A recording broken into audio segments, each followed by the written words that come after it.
Bueno, hoy vamos a hablar un poquitito acerca de este tema que tiene que ver con nuestra relación con otras denominaciones. Entonces, yo quería empezar hablando de esto con un marco bíblico primero, para que podamos entender un poquitito la idea. Yo creo que todos recordáis el texto del Evangelio de San Lucas, capítulo 9, versículos 51 al 56. Jesús está con sus discípulos, están pasando por Samaria y en un momento los discípulos interpretan que la actitud de los samaritanos con Jesús no es la correcta, y entonces ahí se produce un diálogo entre Jesús y los discípulos, ¿no? En este caso eran básicamente Santiago y Juan, nos dicen los evangelios, ¿no? Los hijos del trueno. Entonces ellos le dicen: ¿qué te parece, Jesús, si oramos como hizo Elías y pedimos que descienda fuego del cielo y consuma a estas personas?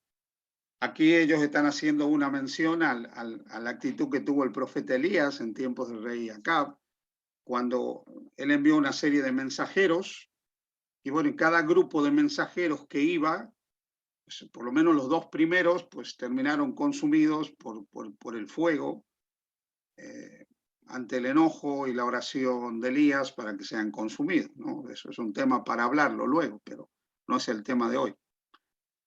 Lo cierto es que cuando Jesús escucha las palabras de ellos, y aquí hay que recordar que Jesús está en la tierra presentando el reino de Dios, está presentando la gran diferencia que hay entre lo que han llegado a comprender del amor de Dios y del carácter del Padre, todos los seres humanos hasta ese momento, incluso de lo que habían llegado a entender a través de la revelación que había venido a través de los profetas del Antiguo Testamento. Y ahora Jesús viene a revelar plenamente al Padre para quitar toda sombra de duda y toda sombra de incomprensión de cuál es el verdadero carácter de Dios el Padre. Entonces Jesús le dice a los discípulos: no sabéis de qué espíritu sois, porque el Hijo del Hombre no ha venido a matar, a destruir, a perder a nadie, sino a salvar, ¿no? Entonces aquí Jesús está mostrando que hay un antes y un después en lo que nosotros debemos entender y hacer en cuanto a la relación con el mundo que nos rodea. Incluso, como lo he repetido varias veces, nuestra ética no puede estar anclada en el Antiguo Testamento. El Antiguo Testamento tiene una ética basada, podríamos decir, en el ojo por ojo y diente por diente. Ahora Jesús viene y supera todo eso. Oísteis que fue dicho, mas yo os digo, ¿no?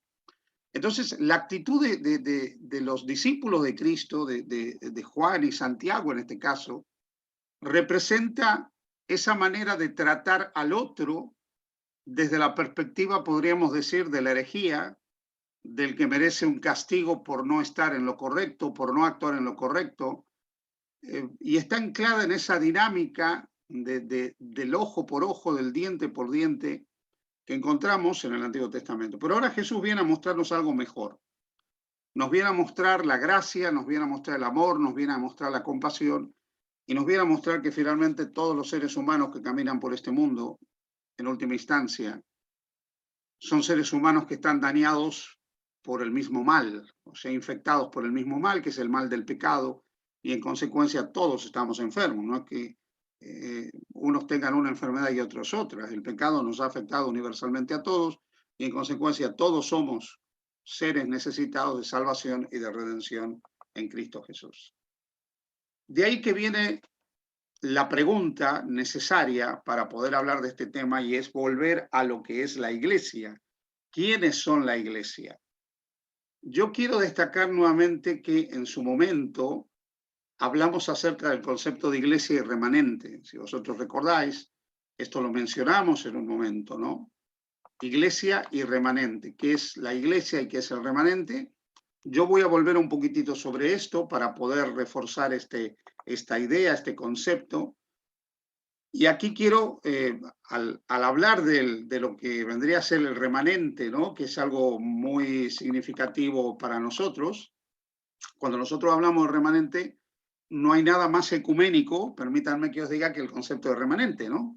Porque Apocalipsis 14:6 presenta a ese ángel que tiene el Evangelio eterno para predicarlo a toda nación, tribu, lengua y pueblo, o sea, a todo el mundo. La palabra ecumenismo viene justamente de ecumene, que tiene que ver con el mundo entero, con todas las naciones. Esa palabra ya la encontramos en Mateo capítulo 28, cuando Jesús manda ir a todo el mundo, o Mateo capítulo 24, cuando dice que será predicado este evangelio del reino como testimonio a todas las naciones, ecumene, y entonces vendrá el fin. El ecumenismo no es otra cosa que alcanzar al mundo con el evangelio, a todo el mundo con el evangelio. Ese es el verdadero ecumenismo, y en ese sentido, desde el punto de vista de llegar al mundo con el Evangelio, nosotros, que entendemos que somos el pueblo remanente del tiempo del fin, con un mensaje especial basado en el mensaje de los tres ángeles, pues tendremos que ser bastante ecuménicos en este sentido, porque si nosotros queremos realmente llegar a todo el mundo ecumene, tenemos que entender que debemos relacionarnos con ese mundo al que queremos llegar de la mejor manera para poder compartir el amor de Jesús. De ahí que podemos, volviendo al tema de la iglesia, decir que la iglesia es el cuerpo de Cristo, esto ya lo hemos dicho, y que la Biblia en Efesios 1, 22 y 23 dice que Dios sometió todas las cosas bajo sus pies, los pies de Jesús, y dio a Jesús por cabeza de todas las cosas en la iglesia, la cual es su cuerpo, la plenitud de aquel que todo lo llena en todo. Y hemos dicho en más de una oportunidad que la iglesia, el cuerpo de Cristo, está formado por todos los creyentes desde el tiempo de Pentecostés hasta la segunda venida de Cristo, o sea, todos los creyentes que de alguna manera han aceptado a Jesucristo como Señor y Salvador. Y vuelvo a algo que en algún momento también dije, que el Señor conoce a los que son suyos. Entonces, este es algo muy importante. El Señor los conoce, el Señor sabe cuáles son los suyos, cuáles son realmente su pueblo. Y su pueblo, su iglesia, está compuesta por todos aquellos que le han aceptado. En relación con esto, nosotros encontramos que, por ejemplo, la iglesia universal está formada por todos los que de alguna manera han aceptado a Cristo y tienen una relación personal con Jesucristo. Primera de Corintios 12, 13 y 14 dice, porque por un solo espíritu fuimos todos bautizados en un cuerpo, sean judíos o griegos, sean esclavos o libres, y a todos se nos dio a beber de un mismo espíritu. Además, el cuerpo no es un solo miembro, sino muchos. Por lo tanto, aquí nosotros vemos que cualquiera que ha depositado su fe en Cristo forma parte de ese cuerpo, ¿vale? Todos los que de alguna manera han depositado su fe en Cristo forman parte de ese cuerpo. Por lo tanto, el cuerpo de Cristo a nivel universal está compuesto por todos los que han aceptado a Cristo. La Iglesia Universal de Dios la forman todos los que han recibido la salvación a través de la fe que han puesto en Jesucristo. Por otro lado, tenemos la iglesia local. Por ejemplo, Pablo en Gálatas habla de la iglesia de Galacia, dice a los hermanos, ¿sí?, que están conmigo, a las iglesias de Galacia, ¿no? Eso ya tiene que ver con la localización geográfica de la iglesia en algún lugar. Cuando hablamos, por ejemplo, del adventismo, ¿no? Pues la iglesia adventista en Badalona, la iglesia adventista en Canarias, la iglesia adventista en tal lugar. Entonces estamos hablando de la iglesia localizada. Pero esa iglesia está compuesta por personas de toda nación, tribu, lengua y pueblo que la forman parte. Eso es lo que nosotros llamamos también a nivel local la iglesia local. Pero hay algo que menciona la palabra de Dios, que lo hemos leído muchas veces y a veces no le damos el valor que significa. Juan capítulo 10, versículo 16, cuando Cristo dice, tengo otras ovejas que no son de este redil. Aquí nosotros volvemos a encontrar la universalidad del redil de Cristo. O sea, Cristo tiene una cantidad de ovejas que están fuera de lo que podemos llamar el redil visible. Si en un sentido amplio nosotros tomamos el redil visible de Jesús como todos aquellos que de alguna manera, de manera visible han aceptado a Jesús, también tendríamos que estar pensando en un redil que no se ve, pero que también le pertenece a Jesús. De ahí viene el concepto de iglesia visible y el concepto de iglesia invisible. Entonces, esto también es importante tenerlo en cuenta porque nosotros debemos recordar siempre que hay una iglesia que se ve, pero que también existe lo que podríamos llamar una iglesia que no se ve, pero que Dios la ve. En ese contexto de iglesia visible e iglesia invisible, en un sentido amplio estoy hablando, ¿vale? Estoy hablando de un sentido amplio, por favor. Os pido que en este sentido tratemos de, a ver, ¿cómo lo puedo decir? Que podamos de alguna manera comprender que tenemos que ampliar un poquito la mente, ¿no? Porque a veces tenemos la tendencia a pensar de que, bueno, somos el centro del universo, ¿no? Esto de iglesia visible e iglesia invisible en un sentido amplio implica que hay una cantidad de denominaciones. Vamos a hablar de denominaciones cristianas, por ejemplo. Y dentro de esas denominaciones cristianas, nosotros encontramos algo. Una denominación es un agregado de centros de culto organizados o congregaciones que tienen una tradición eclesiástica similar dentro de un país específico o una región. Los que se convocan en esa denominación son llamados de la misma denominación en diferentes lugares y se consideran una iglesia cristiana autónoma, distinta de otra denominación, iglesia o tradiciones. Por ejemplo, nosotros somos una denominación dentro del gran espectro de lo que es el cristianismo. Nosotros, con nuestros no todavía 20 millones de miembros en todo el mundo, somos una denominación más. Creo que comparada con otras denominaciones, como pueden ser los bautistas, que tienen más de 300 millones de miembros en todo el mundo, somos una denominación pequeña. O comparado con los luteranos, o comparado con los anglicanos, que son casi 100 millones en el mundo. ¿Sí? Entonces, una denominación tiene unas características específicas, se llaman todos de la misma forma, y de acuerdo a esta definición, el mundo cristiano se compone de 6 grandes bloques eclesiástico-culturales, divididos a su vez en 300 tradiciones eclesiásticas. Cuando hablo de tradiciones, estoy hablando de grupos religiosos que tienen costumbres afines. O sea, hay unas 300 tradiciones eclesiásticas principales compuestas por más de 33.000 distintas denominaciones en 238 países. Y estas denominaciones, a su vez, están compuestas aproximadamente por unos 3.400.000 centros de culto, iglesias o congregaciones. Quiero recalcar aquí un hecho. Cuando nosotros pensamos en el cristianismo, estamos hablando de 33.000 denominaciones. Eso significa que hay 33.000 estructuras organizadas que se consideran una denominación cristiana, semejante a la nuestra, ¿vale? Hay algunas muy conocidas y otras no tan conocidas. Tenemos estadísticamente aproximadamente unos 22.000 denominaciones que se pueden llamar independientes. 22.000 denominaciones independientes que no se adscriben a ninguna gran estructura religiosa como bautistas, metodistas, luteranos, anglicanos, adventistas. No se adscriben, son independientes. Dentro de lo que se conoce como el mundo protestante histórico, hay unas 9.000 denominaciones. Existen lo que se llaman cristianos marginales, que hay unas 1.600 denominaciones de cristianos que sabemos que están en diferentes lugares del mundo, pero no se pueden cuantificar porque están en lugares de conflicto, lugares difíciles, y viven marginalmente el cristianismo.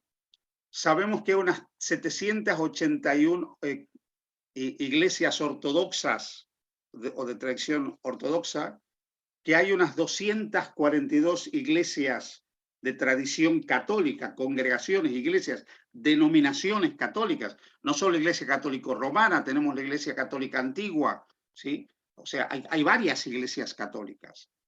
Y tenemos dentro del mundo anglicano unas 668 denominaciones anglicanas. Así que ya podéis ver que dentro de lo que nosotros llamamos cristianismo, hay una inmensa variedad.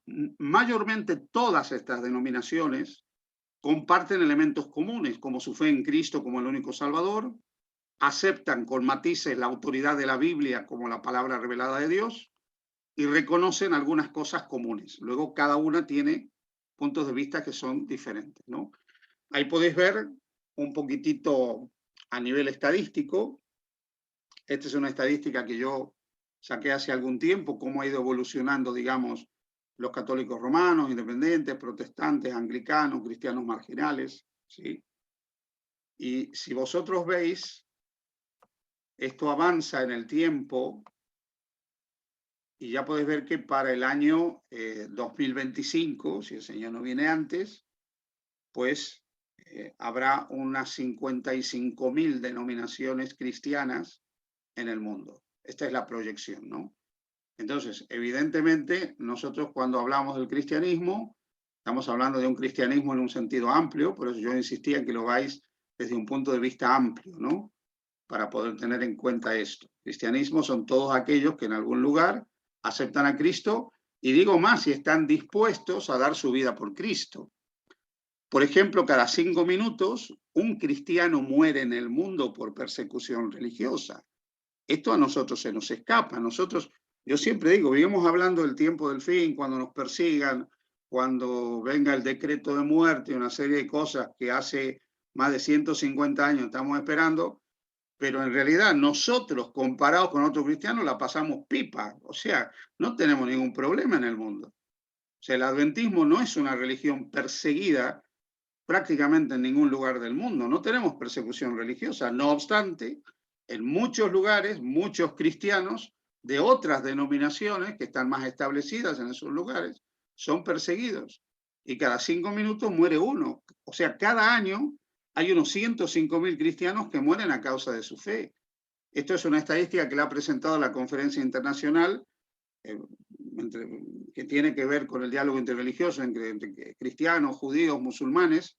Se celebró en Hungría y se deduce que un cristiano protestante, católico, ortodoxo muere cada 5 minutos a causa de la persecución y la intolerancia religiosa. ¿Qué os quiero decir con esto? Que si tengo que evaluar a un cristiano por el corpus doctrinal, o sea, el grado de verdad revelada que él tiene, bueno, y ese sería un buen cristiano, pues capaz que podríamos llegar a decir, bueno, nosotros somos los primeros, ¿no?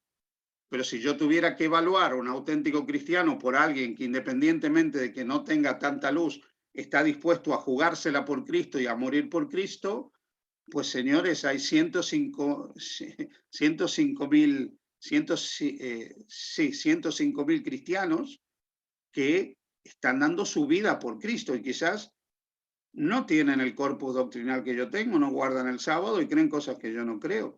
¿Son menos hijos de Dios que yo? ¿Son menos cristianos que yo? ¿Son menos fieles que yo?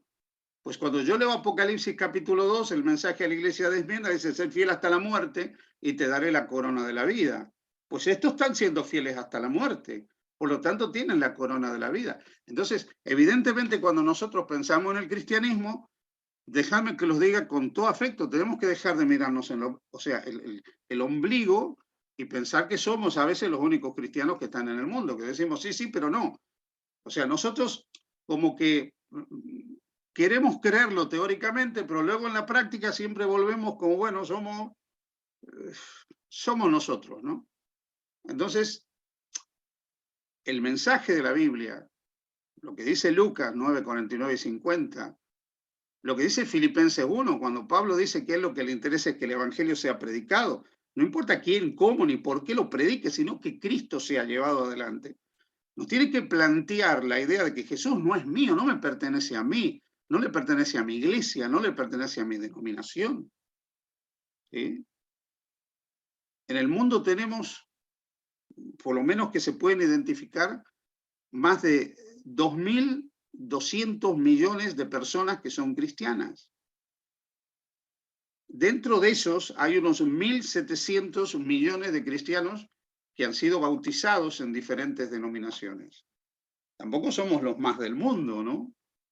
Pero bueno, hay por lo menos 2.200 millones de cristianos alrededor de todo el mundo de diferentes tradiciones y confesiones.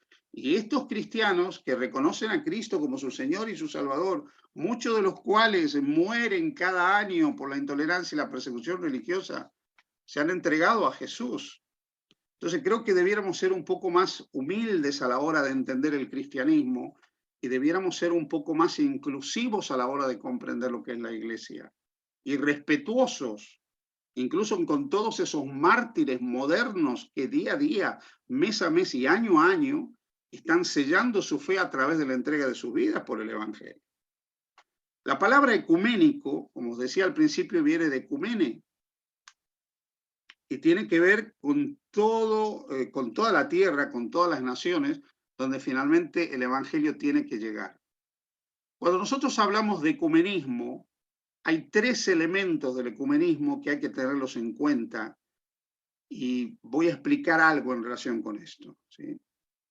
El ecumenismo se refiere a toda iniciativa que apunte a una mayor unidad de los cristianos o cooperación entre distintas confesiones religiosas cristianas. Ahora, cuando nosotros hablamos de unidad, hay que entender una cosa. La unidad puede ser teológica o la unidad puede ser espiritual, social, afectiva, emocional. La unidad teológica significa renunciar a lo que creo e incorporar lo que el otro cree. ¿Me entendéis? La unidad teológica sería renunciar a lo que creo e incorporarme a lo que el otro cree. Para aclararlo, sería yo renunciar al sábado y guardar el domingo, yo renunciar a que creo en la inmortalidad del alma, en la mortalidad del alma y creer en la mortalidad del alma, yo que no creo en la autoridad del Papa de Roma y aceptar la autoridad del Papa de Roma, yo no creo en la transubstanciación y aceptar la transubstanciación en la Eucaristía, yo no creo en María como corredentora y aceptar a María como corredentora. Por ejemplo, ¿vale? Eso sería una transición teológica. Pero es que a nivel ecuménico no es eso lo que se pretende, porque los que dirigen el movimiento ecuménico no son tontos, o sea, saben que los sentimientos y las creencias son parte de la yugular identitaria de las personas. Entonces, es una pretensión muy lejana e improbable, aunque en algún futuro quizás lograble. Miren lo que digo, ¿eh? Lejana, improbable, aunque en un futuro quizás lograble. ¿Por qué? Porque sabemos que cuando llegue el fin del tiempo de gracia habrá ciertos movimientos que favorecerán una unidad de poderes religiosos. Pero eso está en el futuro, como la ley dominical, como el decreto de muerte, etcétera, etcétera. Ahora bien, el movimiento ecuménico como funciona hoy, aquí y ahora, ¿qué pretende? El diálogo, un diálogo amistoso y teológico, que podamos hablar, que podamos compartir, ¿sí? Yo muchas veces he participado en reuniones de diálogo interreligioso y he podido decir quiénes somos los adventistas, qué creemos, qué esperamos, cuál es nuestra fe, cuál es nuestra esperanza, cuál es nuestra confianza. Lo he podido compartir ante decenas y cientos de no adventistas. Lo he podido compartir ante ministros, clérigos de otras denominaciones. Esto es diálogo, es hablar, es escuchar, pero también que te escuchen. Luego está la oración, para que finalmente, unidos en oración, el Señor nos encamine a la unidad. Finalmente, hermanos, yo voy a decir una cosa. La Biblia dice que habrá un solo rebaño y un solo pastor. Eso es así de claro. Y orar para que haya un rebaño y un pastor no es un pecado. Yo quiero que llegue ese momento. Y quiero que todas las personas sinceras del mundo vayan al verdadero pastor que es Jesucristo y formen parte del único rebaño de Cristo que es su pueblo. Entonces, orar para que eso se produzca, para que todos estemos bajo la soberanía de Cristo y el señorío de Cristo, es otra parte del diálogo ecuménico moderno. Y luego está la colaboración. ¿Qué significa la colaboración? La colaboración es que si nosotros podemos hacer juntos cosas mejor para el mundo, podemos hacerlas. Os voy a poner un ejemplo.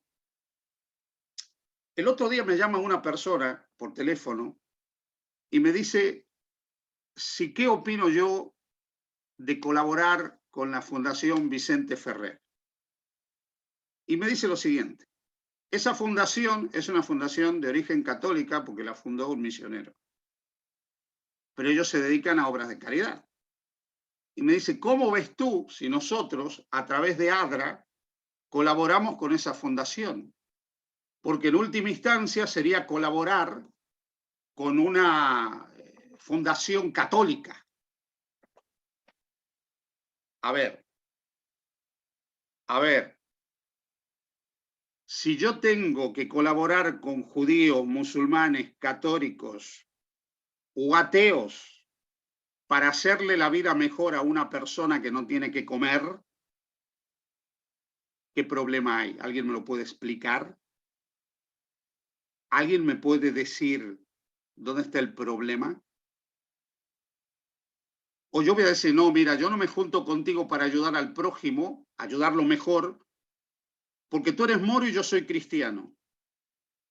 Yo prefiero que alguien padezca a juntarme contigo para hacer algo por el bien del prójimo. Oye, es que a veces yo creo sinceramente, hermanos, que se nos va la pinza en este tema.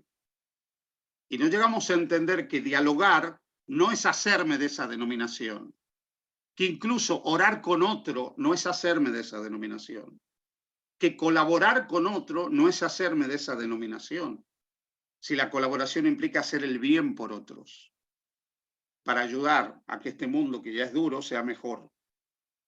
Entonces, estos tres elementos, el diálogo, la oración y la colaboración, pueden formar parte del diálogo y del trato ecuménico interdenominacional. Esto no significa que nos estamos haciendo de, ¿me entendéis?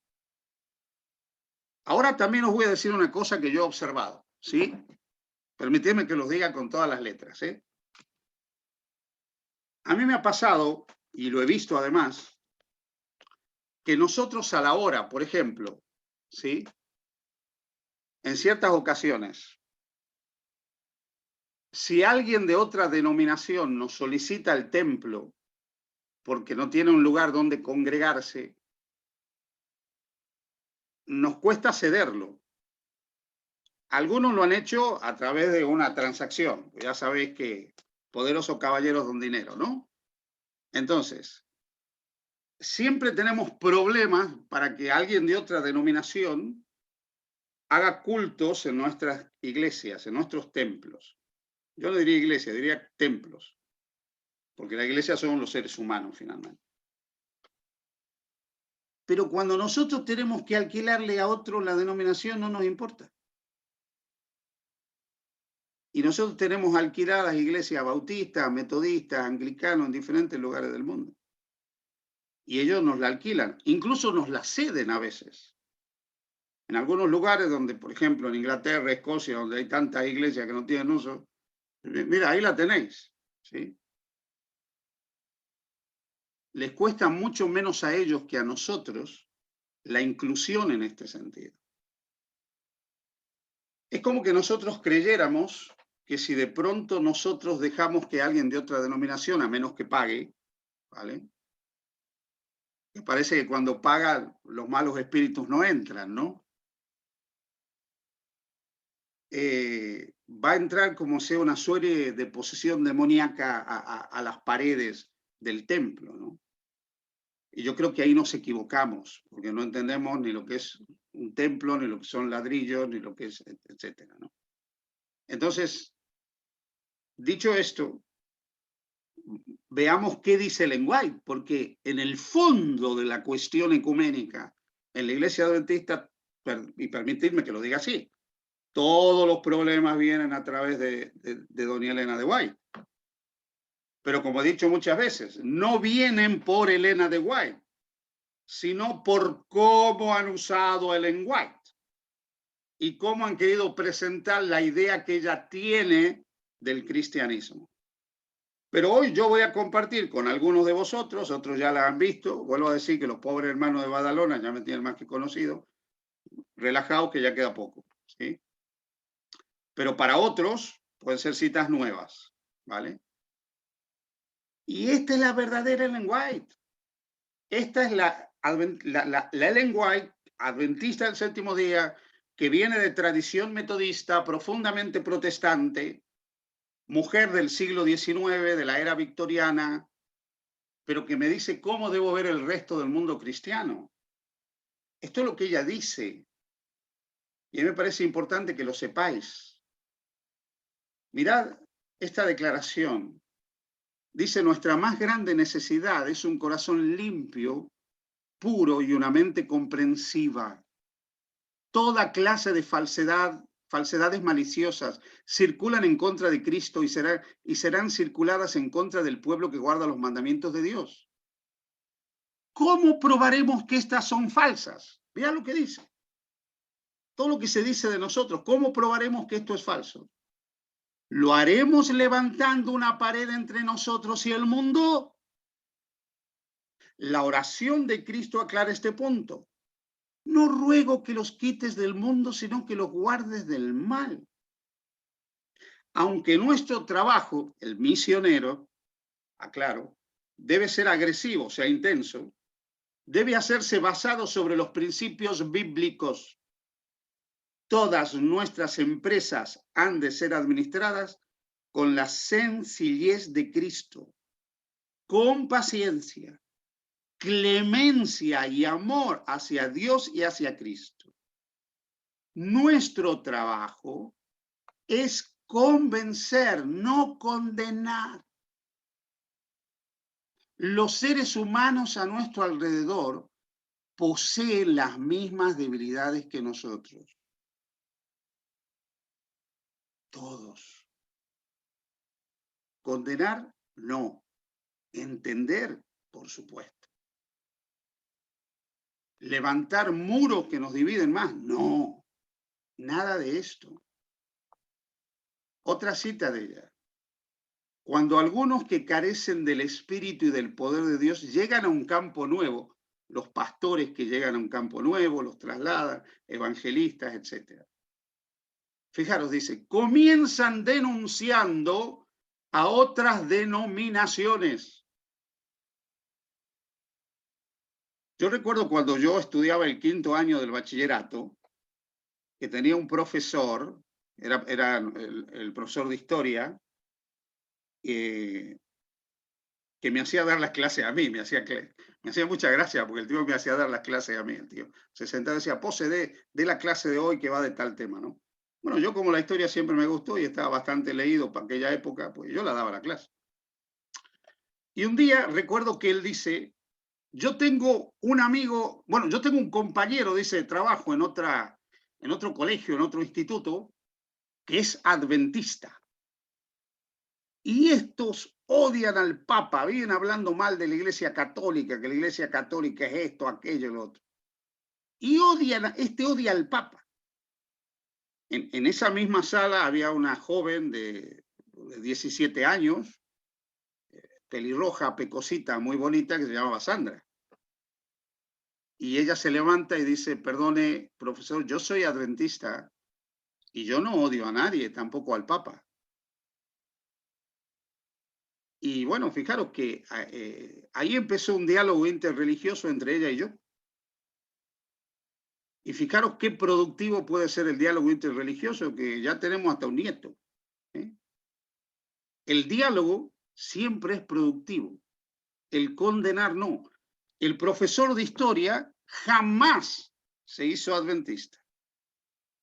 Yo, gracias a una joven respetuosa, atenta, que no me condenaba ni veía que andaba condenando a nadie, me acerqué a la iglesia.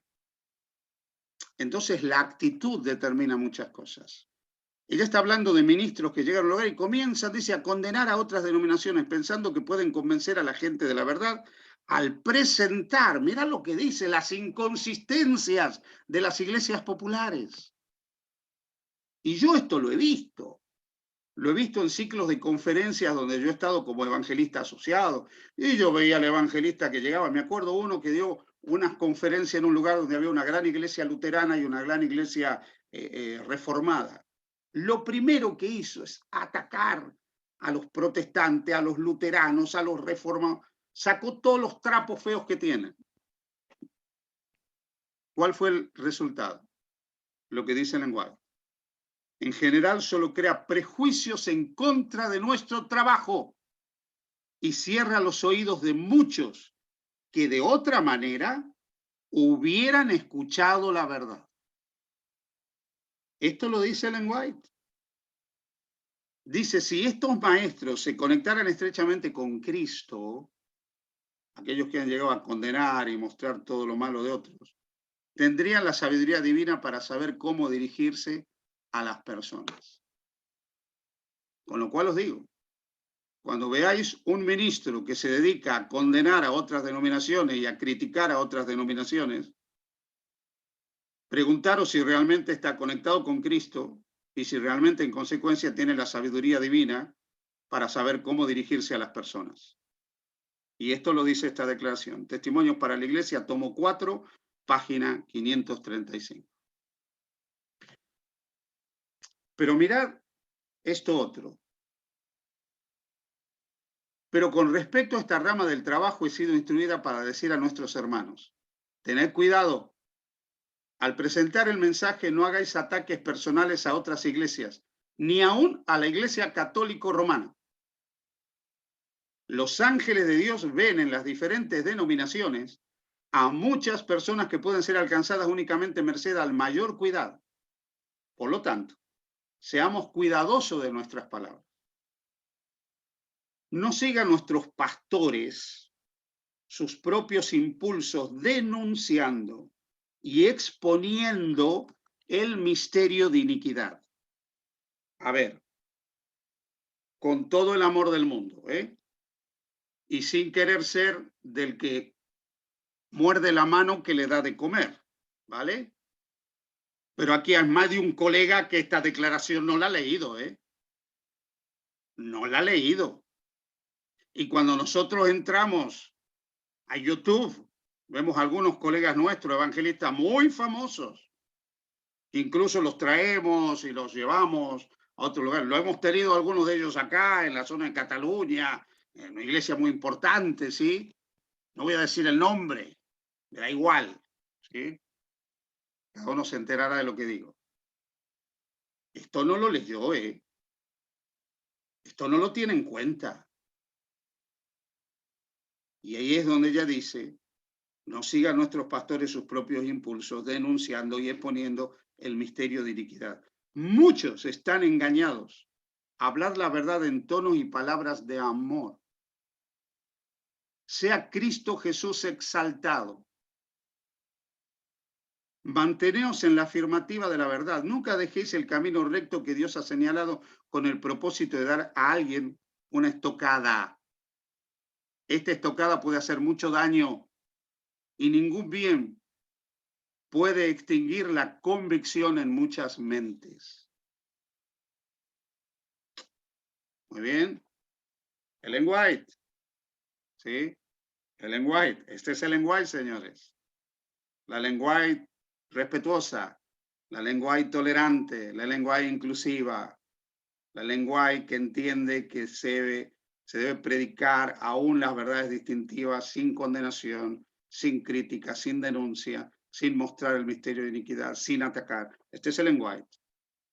No lo que a veces algunos nos han querido decir que es ella o hacer interpretar de ella.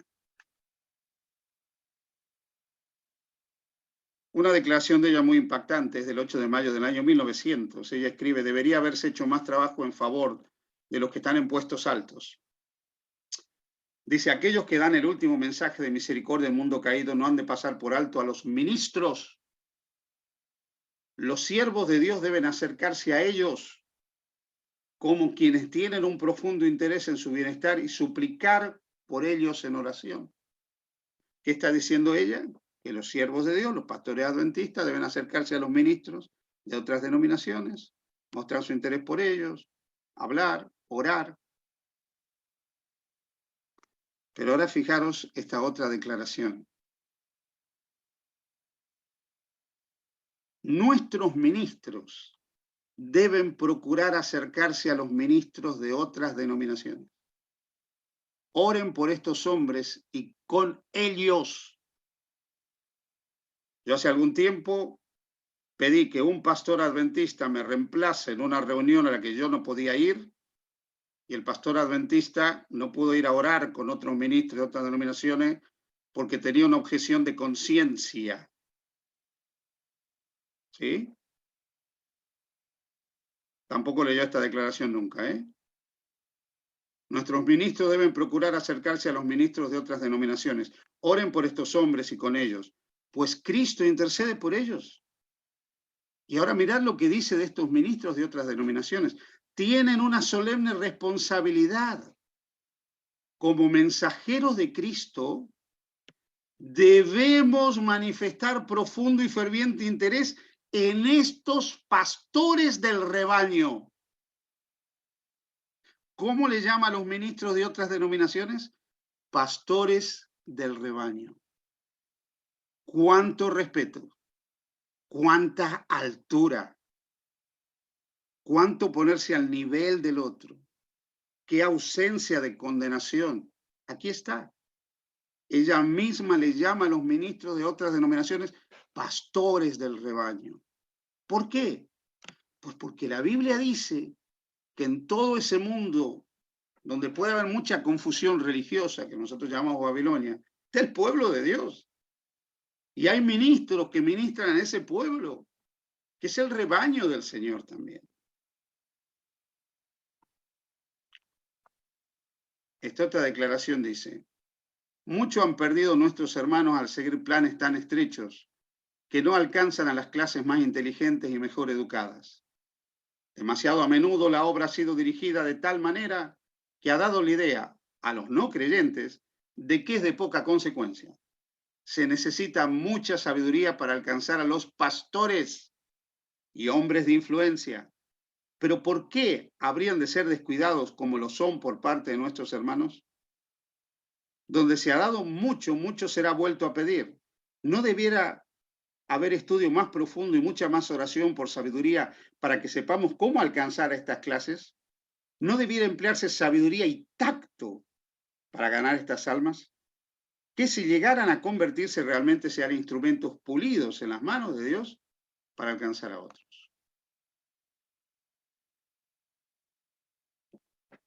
A lo largo de la historia, el cristianismo ha levantado hogueras, donde han muerto muchas personas sinceras, porque no eran igual a los que tenían el poder religioso.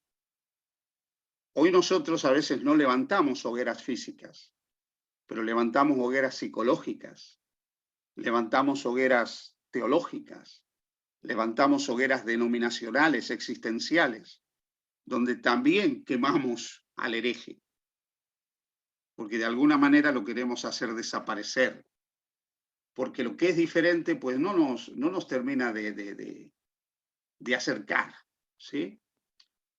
Quiero que veáis este dibujito.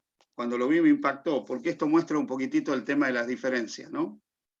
Ahí tenéis al niño blanco, rubio, ¿sí? De ojitos claros quizás, y le dice a este niño de raza negra, le dice, a vos te dejaron mucho tiempo, te quemaste. Es un niño argentino, evidentemente por el vos, ¿no? Dice, a vos te dejaron mucho tiempo, te quemaste. Y el chiquito le dice, no, lo normal, pues yo a vos te veo, dice, ¿te sacaron crudo o qué? ¿Mm? Nosotros, los seres humanos, siempre estamos viendo lo distinto como malo. Si no es como yo soy, creo, vivo, lo digo, tiene que estar mal, ¿no? Siempre vemos dragones delante de nosotros, cuando lo que tenemos que ver son seres humanos hechos a nuestra imagen y semejanza, por los cuales el Señor murió y que tienen el mismo problema que yo. Son tan pecadores y tan necesitados de salvación como yo. Y es cierto que podemos tener tradiciones distintas, puntos de vista distintos, pero no es menos cierto lo que dice Hechos 10, 34 y 35. Entonces Pedro, abriendo la boca, dijo, en verdad comprendo que Dios no hace acepción de personas. Dios no, nosotros sí. Sino que en toda nación se agrada del que le teme y hace justicia. Y también nos dice el mismo libro de Hechos, que Dios de una sangre ha hecho todo el linaje de los hombres, para que habiten sobre toda la faz de la tierra, y le ha purificado el orden de los tiempos y los límites de sus habitaciones. Todo viene de Dios. Y Él se agrada en cualquier lugar de todo aquel que tiene temor de Él y procura andar en la voluntad de Él. Quizás no conozca todo lo que yo conozco, entienda como yo lo entiendo, lo practique como yo lo practico. Pero Dios mira el corazón de cada persona que está por este mundo. Esta declaración de Ellen White es muy significativa. Ella dice, el que está íntimamente relacionado con Cristo es elevado por encima del color o la casta. Y yo diría también por encima de la religión. Su fe se aferra a la realidad, a las realidades eternas. El divino autor de la verdad debe ser exaltado. Nuestros corazones han de ser llenados con la fe que obra por amor y purifica el alma. La obra del buen samaritano es el ejemplo que nosotros debemos seguir. Lamentablemente, hermanos, a lo largo de nuestra historia como pueblo, las tendencias que hemos tenido, los nacionalismos políticos, han dividido a la humanidad en unidades mutuamente intolerantes, y esto se ha visto en el ámbito religioso también. Y en consecuencia el ser humano termina pensando que uno primero es católico, primero es ortodoxo, primero es adventista, o primero es ruso, chino, catalán, español o argentino. Y en segundo lugar, si acaso, ser humano. Cuando nosotros deshumanizamos nuestras relaciones y no terminamos de entender que somos todos seres humanos, que de una misma sangre hemos sido hechos, formamos parte del mismo linaje, todos estos ismos, fanatismos, extremismos que nos dividen desaparecerían, y por lo menos habría respeto, habría mayor tolerancia entre los seres humanos, y no se hubiera producido, si hubiéramos seguido a Cristo realmente los cristianos, la historia de divisiones que también hemos vivido en el cristianismo y de maltrato mutuo los unos hacia los otros. ¿Sí? Ellen White dice, debe haber una firme determinación de parte de nuestros obreros por romper las costumbres establecidas por la gente siempre que sea esencial para que la obra de Dios avance. La obra podría avanzar mucho más en Europa si algunos de los que han alcanzado la verdad no estuvieran tan atados a los hábitos y costumbres de las nacionalidades. Creo que interesante lo que ella dice. Ellos ruegan que los ministros hagan un esfuerzo por adaptarse a estas costumbres y prejuicios, o no se podrá lograr nada. Esto ha tenido una influencia restrictiva sobre la obra desde sus comienzos. Los esfuerzos que se han hecho por adaptarse a la costumbre inglesa de comer, beber inglés, de vestir y dormir inglés ha limitado la obra y ahora está muchos años más atrasada de lo que debería estar. El esfuerzo por mantener atado a las costumbres y ideas francesas ha obstaculizado la obra en Francia. Me duele el corazón al oír a nuestros hermanos decir una persona tal no sabe cómo trabajar por estas nacionalidades. Yo esto lo he escuchado muchas veces, cuando yo he venido acá.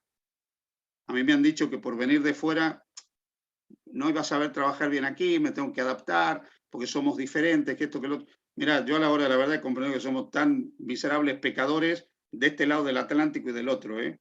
Y a la hora de ministrar con el Evangelio a los pecadores se los ministra igual. Da igual de qué color sean y de qué nacionalidad sean. Dice, una persona tal no sabe cómo trabajar por estas nacionalidades. ¿No sabe Dios lo que la gente necesita? ¿Y no guía a Dios a sus siervos? ¿No es la verdad una sola? ¿No es la enseñanza de la Biblia una sola? Dejen que Dios dé a sus mensajeros la palabra que han de hablar y su bendición no fallará en ayudarlos en sus labores. Así que ya veis que el pensamiento de Ellen White es sumamente inclusivo en este sentido.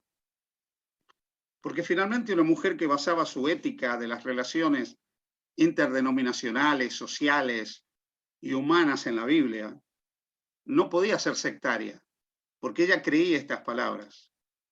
Creía que Pablo habla de un mundo donde no hay judío, no hay griego ni judío, circuncisión ni incircuncisión, bárbaro ni escita, siervo ni libre, sino que Cristo es el todo y en todos. Y creo que nosotros, teniendo en cuenta no solo la palabra de Dios, sino correctamente sus escritos, debiéramos tener la misma actitud. Y hacer finalmente lo que hizo la Iglesia Apostólica, que era una iglesia nacida dentro del judaísmo y que tuvo que cambiar para poder universalizarse. Hechos 10 y Hechos 11 nos muestran cómo la iglesia tuvo que cambiar y comprender que si no tenía amor no era nada. Tuvo que saltar la actitud tradicional de ya sabes qué desagradable y qué abominable es para mí como judío entrar a la casa de un gentil, a reconocer que Dios no hace acepción de personas y que sin amor no se es nada. Y por lo tanto nosotros como pueblo, nosotros como iglesia, también tendríamos que tener, por así decirlo, la misma actitud de vivir en amor, de predicar desde el amor, de tratar desde el amor y de respetar a todos desde el amor. Cuando nosotros veamos a un cristiano, no importa el color, no importa si usa sotana o no usa sotana, no importa si su tradición religiosa es protestante o es ortodoxa o es católica. En el fondo esa persona cree en Cristo a su manera, vive de acuerdo a la luz que ha tenido. Y yo no puedo juzgar la sinceridad de esa persona, lo debo ver como mi hermano en Cristo y tratarlo como tal. Pero digo más, aquel que no cree en Cristo, al judío, al musulmán que no lo acepta, más allá del profeta, lo debo ver como mi hermano. Y debo tratarlo desde el respeto.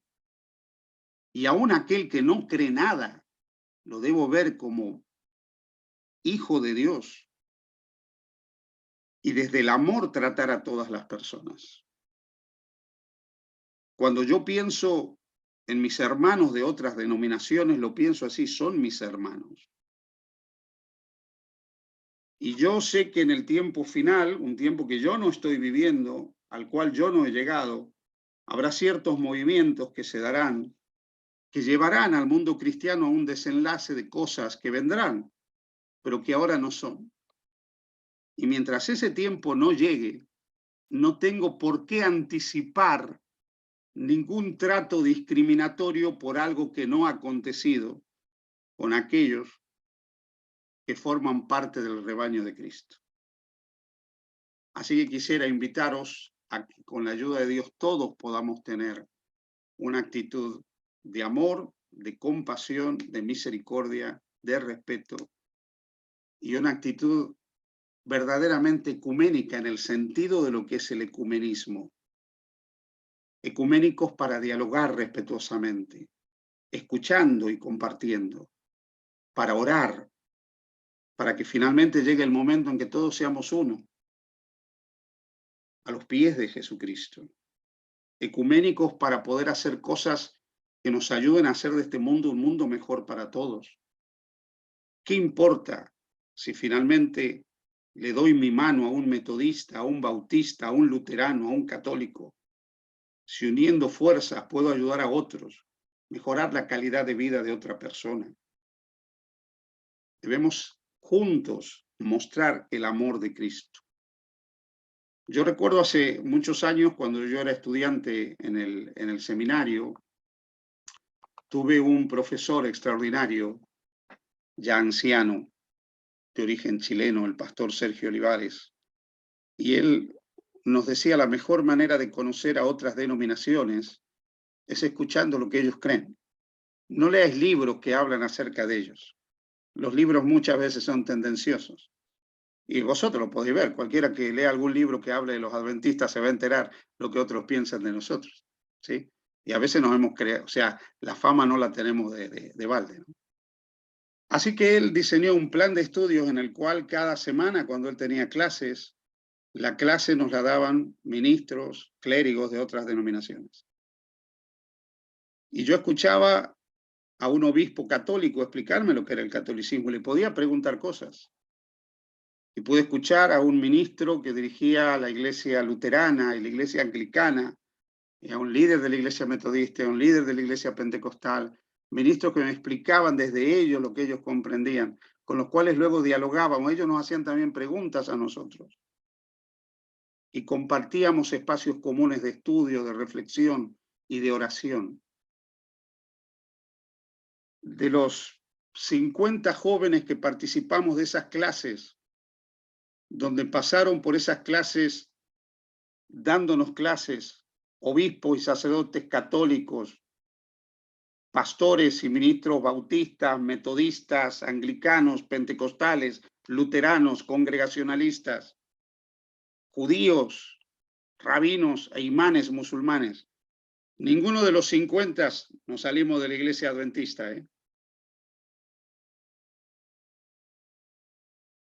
Pero sí os puedo asegurar que todos los que formamos parte de esa clase terminamos al final de ese semestre con una cantidad de buenos amigos, con los cuales podíamos dialogar, con los cuales podíamos hablar y con los cuales podíamos pensar. Y gracias a eso, muchas veces la actitud que he elegido tener en este sentido me ha permitido en diferentes lugares donde he estado que esto contribuya finalmente para nuestra propia iglesia, para la iglesia adventista. Porque creo que parte de nuestra misión es que la gente nos conozca, pero nos conozca realmente como somos. Lo malo ya se muestra solo y hay algunos que tienen habilidad en mostrar nuestras miserias, ¿eh? Pero es bueno que también conozcan lo bueno que hay en cada uno de nosotros y que hay en nosotros como denominación. Este es el último tema que doy de esta serie de temas que he querido compartir con vosotros acerca